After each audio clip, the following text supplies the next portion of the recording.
La nostra missione è promuovere l'innovazione integrando tecnologie virtuali e infrastrutture fisiche per realizzare smart city basati sull'efficienza energetica e la tutela delle risorse idriche. Visita il nostro sito www.ideasrl.it/. Il sindaco e assessore al demanio Marco Veronese ha annunciato che a breve verrà sottoscritto il protocollo d'intesa tra il Comune di Chioggia, l'Agenzia del Demanio, il Ministero dell'Interno e la Prefettura di Venezia, necessario per trasferire il commissariato di pubblica sicurezza dall'attuale ubicazione in Corso del Popolo all'ex Macello, ai piedi del Ponte Cavanis, dove è ubicata la cittadella della giustizia. La procedura prevede che lo Stato acquisisca la proprietà dell'area dal comune che la detiene, quindi la formalizzazione in sede di Consiglio Comunale finalizzata a cedere il diritto di superficie al demanio.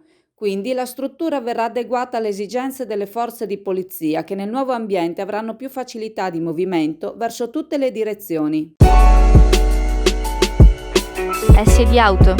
Aperta a tempo pieno tutte le sue attività di vendita nella sede di Borgo San Giovanni 1195 a Chioggia e in quella di via Emanuele Filiberto 27 ad Adria. Noleggio auto, officina, carrozzeria e centro revisioni.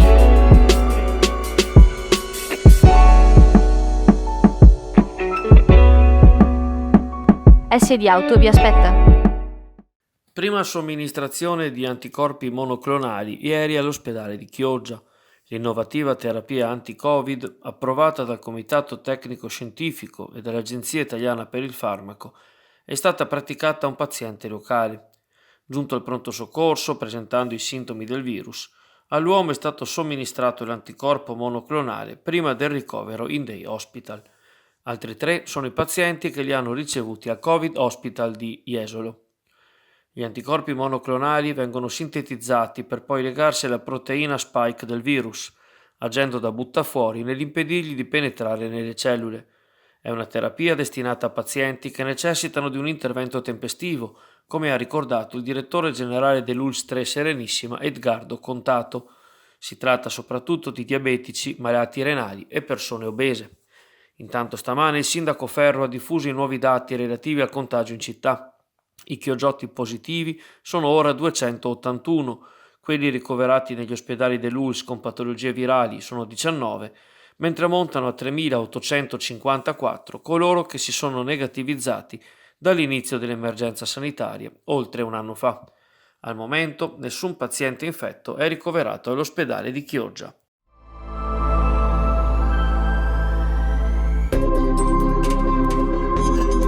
Anche a Chioggia, presso Parco Commerciale Clodì, puoi acquistare il tuo mezzo di trasporto del futuro. I migliori prodotti del mercato e a costi contenuti. Per informazioni visita il sito www.motozone.it o chiedi informazioni via email info@motozone.it. Nuove immersioni nei canali di Cannareggio per il gruppo Gondolieri Sommozzatori Volontari di Venezia, che ieri pomeriggio ha praticato nel Rio delle Erbe una dimostrazione in favore della trasmissione televisiva Geo di Rai 3, condotta da Sveva Sagramola. In soli 2 anni il gruppo ha recuperato dal fondo dei canali di Venezia più di 8.000 kg di rifiuti, tra cui oltre 1.600 pneumatici, un tempo usati come parabordi per le barche da trasporto. Il team è composto da 12 gondolieri, tutti provvisti di brevetto sub, impegnati nel tempo libero per amore della propria città. Allo scopo di far conoscere agli italiani l'operazione Canali Puliti, ieri pomeriggio alle ore 17:45, ai piedi dello splendido palazzo Soranzo Van Axel, la squadra di sommozzatori volontari, riunita quasi al completo, ha mostrato in diretta TV la delicata procedura di intervento per liberare i rii veneziani dalle tonnellate di rifiuti che giacciono nei fondali da decenni. Bottino simbolico della pesca sono stati 2 copertoni, rimasti sepolti tra i sedimenti del canale, chissà per quanti anni, e che in particolar modo con le basse maree rappresentano anche un reale pericolo per le imbarcazioni di passaggio.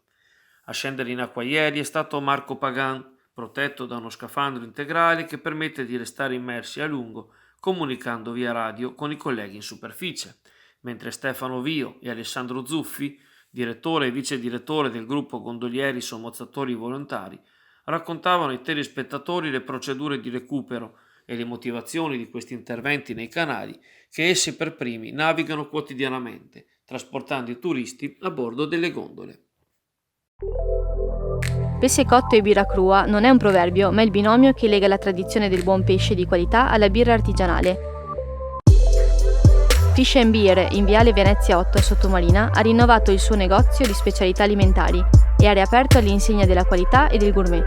Il pesce migliore anche cotto, le migliori prelibatezze culinarie e i migliori abbinamenti con le birre artigianali li trovi solo da Fish & Beer in Viale Venezia 8 a Sottomarina. Telefono 335 84 17 387.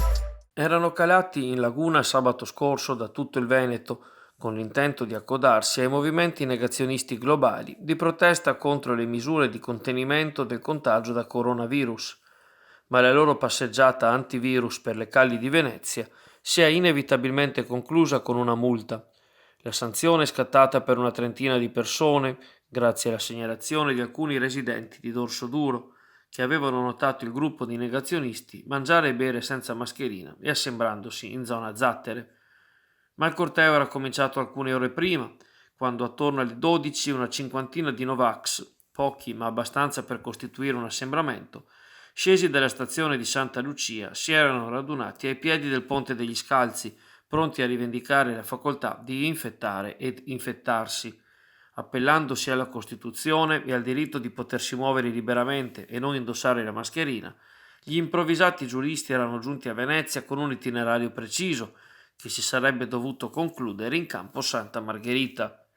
Le forze dell'ordine hanno però provato quasi subito a disperdere lo sparuto gruppo negazionista, non senza tensioni, considerata anche la vicinanza con la contemporanea manifestazione, molto più partecipata, nonché autorizzata dalla questura, di genitori e studenti contro la didattica a distanza. Tra i manifestanti, i più già identificati dalla polizia, qualcuno ha deciso però di continuare la gita di protesta, complice la bella giornata di sole. Dopo aver fatto una breve sosta in Campo dei Frari per un momento di volantinaggio, i Novax, alcuni dei quali provenienti da Verona, Castelfranco e Vittorio Veneto, quindi già in contravvenzione per ingiustificato spostamento entro la zona rossa, hanno proseguito verso le Zattere, dove l'improvvisato picnic è costato caro.